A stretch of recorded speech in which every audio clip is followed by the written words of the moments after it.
Today I welcome Jordan Smart, Director of Business Development at the Trade Desk, Gah-Yee, Head of Media Innovation at Intuit, and Travis Hall, Senior Programmatic Trader at digital agency Klever.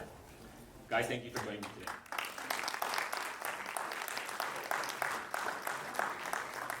Okay, so today I'm not going to rehash the whys and hows of programmatic out of home. First of all, that's a whole different panel. I only have 30 minutes. And Stephanie did a great job in the beginning of the day with the hows and why, so let's not do that. But today I do want to talk about what impedes or what's holding back the wider adoption of programmatic out of home. But not from a technical perspective, but really more from the political interactions between inter-agencies and how that can potentially hold back adoption of emerging technologies. I framed the conversation today in three areas. First is, how does the delineation of brand and agency roles impede adoption of new platforms? Second, I want to talk about how brands and agencies can adapt to be more agile in adopting emerging channels. But first, I want to talk about what's really at stake for brands and agencies. So what is at stake? For my first question, I'd like to address it to Gah-Yee and Travis. When a brand or agency is slower to adopt emerging platforms or emerging technology, what is at stake from a business perspective for that brand? Gah-Yee, do you want to start? So what's at stake? I mean, our consumers are in all different channels, and so if we're not in the channels and we're not showing up where they're participating and consuming, then we're missing something, and we're not speaking to the audiences that we need to in order to, tell them about our products. So on the agency side, what's at stake is kind of campaign goal achievement. So on our end, we really want to do everything that's best for the client to achieve their goals.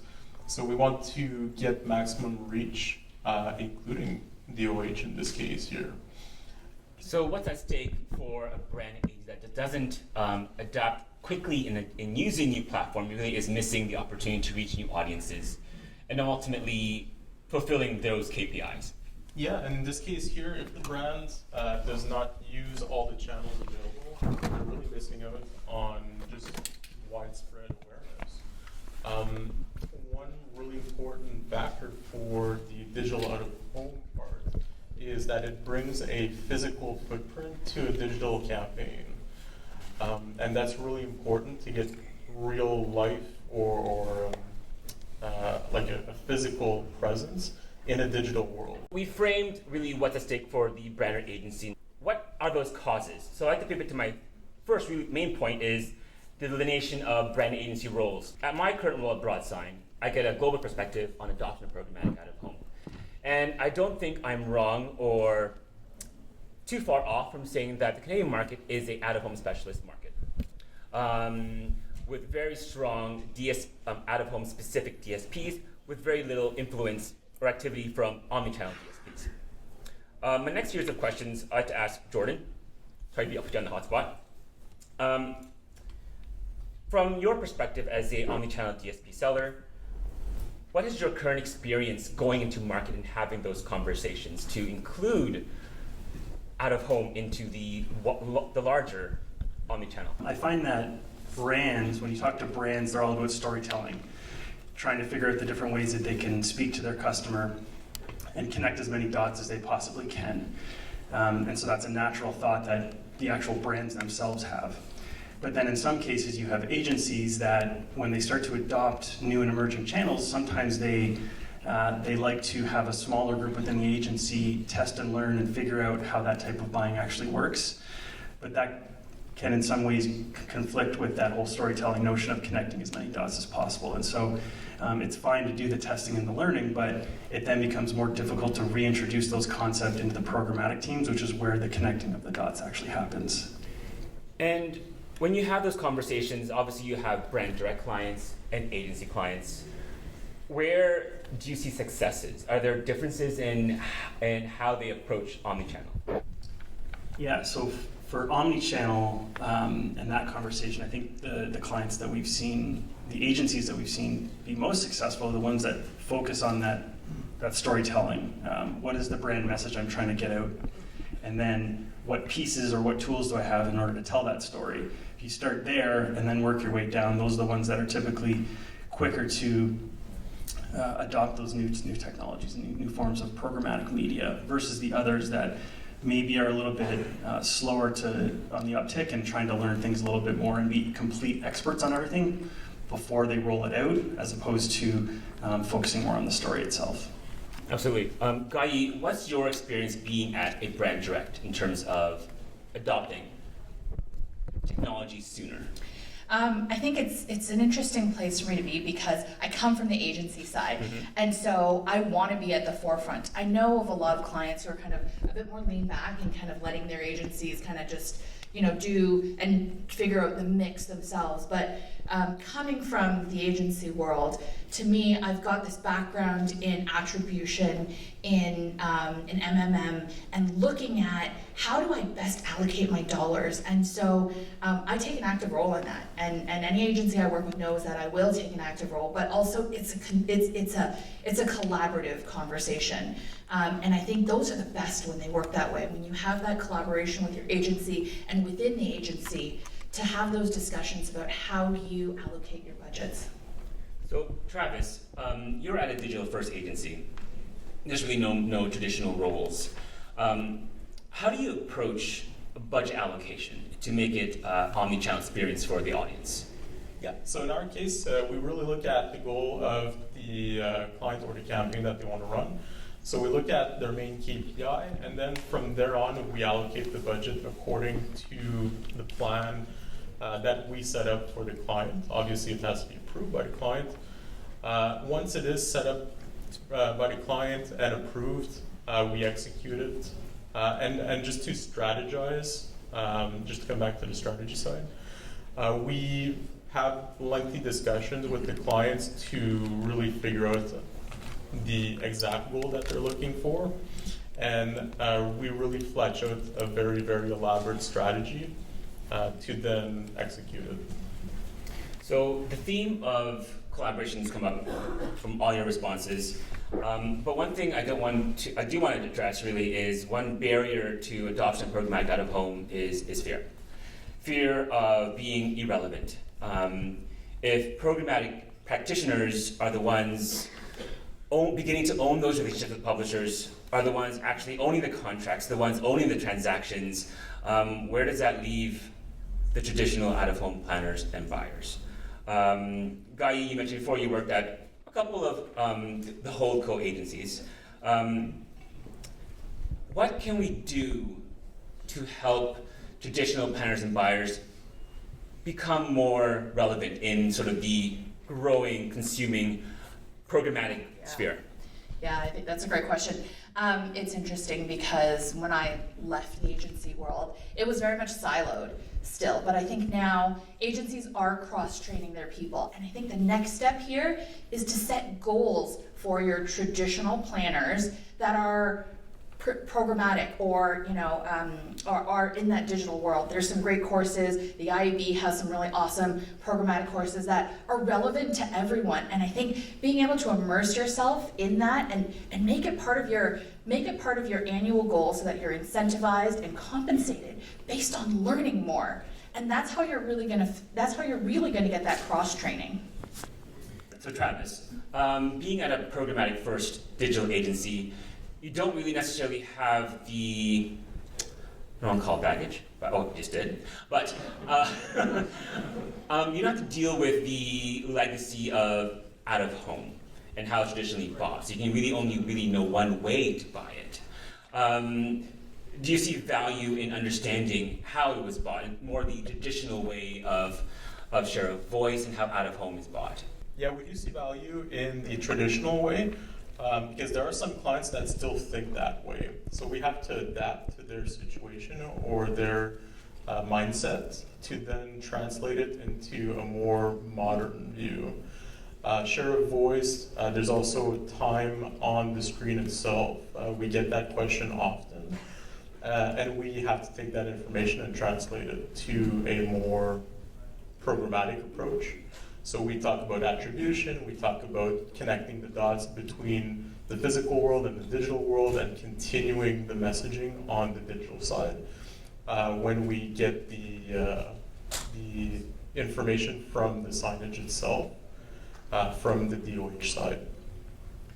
Now, Jordan, when you go into programmatic or ATDs, what is your approach for out-of-home? Our approach is representing out-of-home as one of the channels that can be purchased programmatically and connecting those dots and telling that story. And so to address your questions around, what can you do to alleviate some of that fear, I think when I think about it, I think about the importance education plays in the actual out-of-home inventory owners having the discussions with agencies evangelizing what can be done, whether it's bought programmatically or not, because just because it's done in an automated fashion doesn't mean that it's a complete hands-off approach. You can still be out there talking about the great work that can be done with your inventory and getting clients excited about that. And so I wouldn't necessarily rely on a omnichannel DSP to sell your product for you.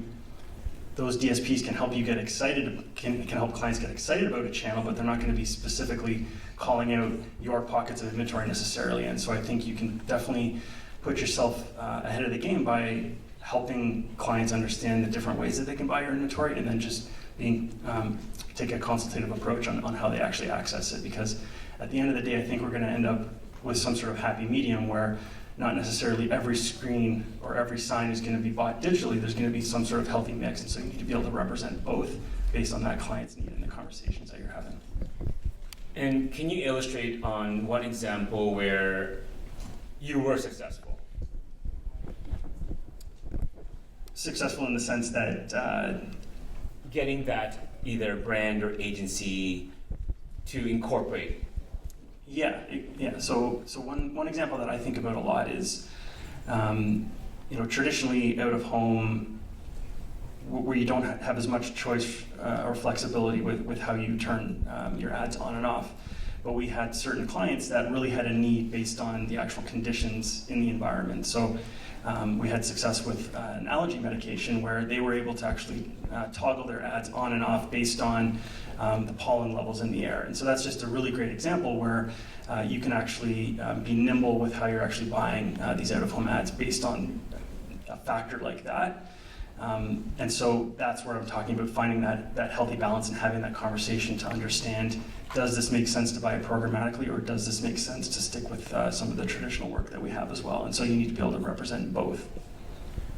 So on that, Gah-Yee, building on top of what Jordan has mentioned about when to choose to buy it programmatically, when wouldn't you buy it programmatically? I don't know. That's a bit of a trick question. I feel like when you have the data that you need in order to layer on top of a programmatic buy, then you should buy it programmatically.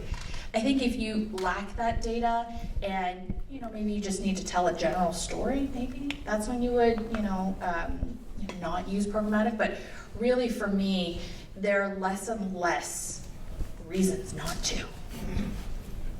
Yeah. Right? All right, settle down there, Barry. All right, we're halfway point, and I want to get to my adapt or die section. I want to move to some sort of resolution, sort of next steps for the audience here. The Harvard Business Review recently had a report which they defined what innovation meant, and innovation for them was something different that creates value. It doesn't necessarily part of the purview of scientists or engineers or even product developers. It's simply something simple you can do every day. Processes can be innovated. Marketing approaches can be innovated. Something simple can actually lead to great breakthroughs. In their work, in their research, they identify 5 things that highly successful organizations in terms of innovation do. First, they always assume you can always do it better. Second, they have a deep interest in understanding consumers' stated and unstated needs and desires. 3, They collaborate across and beyond their organization, continually cross-pollinating. 4, they recognize that success comes from repeated failure, from always trying. And the last one was that they empower people to make considered risk. But for this conversation, I want to focus really on the third point, is that in order to be innovative, you have to continually collaborate across and beyond your organization. Jordan, I have 2 questions for you. We discussed this before offline, before the panel, and you had a very similar experience with how you're selling Programmatic out of home now, with how you were, or I guess still is, selling CTV or OTT. Can you provide your sort of experience and similarities you are seeing between those 2 channels? Yeah, absolutely. So I think there's sort of two things at play there. The first one is just that agency setup that we had discussed, where in a lot of cases, connected television agencies didn't necessarily know where it sat. Did it sit with linear TV teams or did it sit with programmatic teams? And I think the jury's still out on that. And so some of the challenges that we would come across is just not necessarily knowing who to speak to and who the experts were as it relates to connected TV. And so that's definitely something that we're navigating through. And again, those agencies that are focusing more on the storytelling and understanding how a consumer is spending their digital day, those are the agencies that seem to be closer to cracking that nut and connecting those dots. But the way I think about connected TV as well as digital out of home, from an omnichannel perspective, is we've seen this playbook many times where we've seen mobile, we've seen audio, more recently connected TV, and now we're starting to see digital out of home being accessed through omnichannel platforms. And I think what the agencies can start thinking about is and assuming that those same questions that were coming up with all of those other channels, they're going to start coming up with digital out of home as well. And so I think they can all do a really good job representing their brands if they start anticipating those questions in advance. I'm talking about things like transparency, measurement, reporting, and just understanding the complete picture as it relates to digital out of home, which is still catching up, and it's still, there's still a lot of iteration that's happening in that space, but those questions are going to come up because we've seen them come up over here, here, here, and here. And now that it's being bought through programmatic channels, it's absolutely going to come up with digital out of home as well. And so I think, again, just doing your homework and just making sure that you can anticipate those questions will position you as a leader in that space from an innovation perspective. Thank you. Travis, from your experience, how has the agency structure at Klever made it easier for you to, well, I guess, educate yourself on programmatic out of home and then pitch it successfully to your clients? Yeah, definitely. Our agency structure is very simple. Basically, we're attributed a client and we do everything for the client. So we strategize, we build out the campaigns, and then we run the campaigns as well. So having that type of approach where basically you're from start to end, you're always in constant communication with the client. That really helps a lot to understand what they're looking for and to adjust if needed. Klever is small right now, but is continuing to grow. Your current agility might be a symptom of it's just small. But as you grow, how do you envision Klever to balance innovation at scale? Yeah, so that's an interesting question because right now, yes, we are small, but we're growing very fast. And because of that growth, we have to kind of position ourselves in an agile way and to still also keep everything on track. So to do those types of things, on our end, we maintain that structure where we're kind of the same point of contact from beginning to end.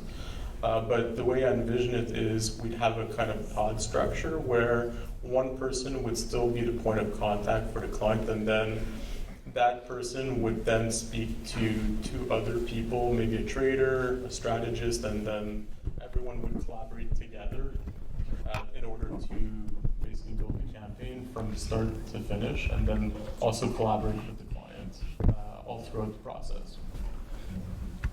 Thank you. And my last question to Gah-Yee. we talk about collaboration, the big key theme of today's conversation. It is vital to innovation. What is the brand's role to guide collaboration? Push the envelope, ask the questions, ask for attribution, talk to your agencies and your partners about how do I know that this is working, and not just, oh, we got some ratings, but how did I make some sales? How did this result in something that reflects on performance? It really is important to have these conversations beyond just kind of your campaign metrics, but understand business metrics so that you can help your clients reach those goals. And with that, I wrap up this panel. I'd like to extend my deepest gratitude to my guests here today, and to the larger publisher and agency community. I'd like you to remember that innovation doesn't happen overnight, it's chased. It doesn't happen in silos, it's working together. And it's not a race, it's a journey. Thank you. Before you leave, I think we do have time for 1 or 2 questions if anybody is curious. Hello, this question is actually for Gah-Yee.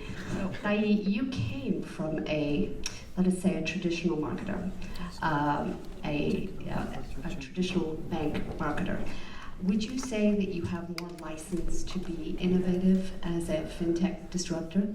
Yes, absolutely. It's an interesting role because I came from a role that was very much, there were silos. And here I oversee all of our digital, all of our traditional, and I've always had this dream, ever since I was on the agency side, of being able to bring the traditional and the digital together, and making sure that these things talk to each other, and that's what I'm doing. I'm able to, we start with the message, we start with how we craft it, and then we work all the way down to the performance. And I oversee all of that, and that doesn't always happen. So yes, I have much more license to innovate, but that's also taking risks, and I have the freedom to take those risks too.